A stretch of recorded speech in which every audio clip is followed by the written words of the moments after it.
African women in our community generally assume that everyone is abused.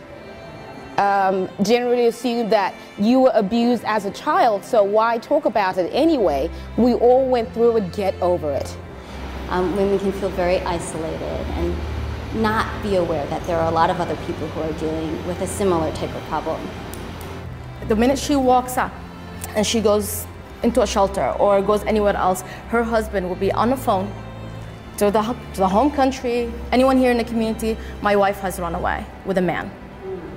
Or I found her, I came home, I found her with a man and she's run away. So we try to bring back her self-esteem through counseling, group and individual. And we also work a lot with the children because statistically, if the children see domestic violence in their home and violence, it's more likely than not that they're going to replicate that when they're adults.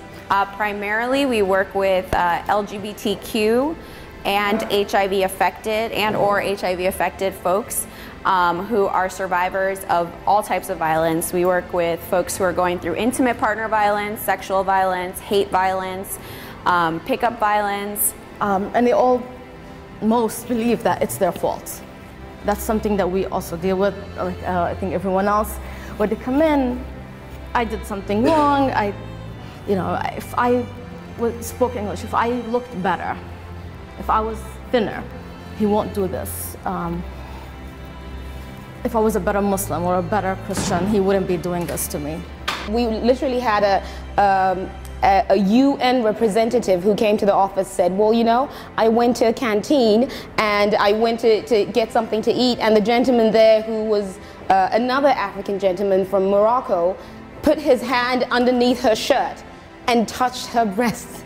And she said, and I stood there and I looked at him and I looked at him and I looked at him and I walked away. And for the rest of the day, she called off of work to talk to somebody. But she didn't do anything about it. She just sat there. And this is a woman who's obviously very educated, who talks about women issues all the time. But she actually needed other women who actually work with African women for them to say, it's wrong. Not everybody goes through that. No, not everyone should go through that. And domestic violence organizations are very aware of kind of the difficulties of coming for services. So a woman can call now, decide she doesn't want help, can call back, can call as many times the hotline as she wants before she really wants more in-depth services, and that's fine.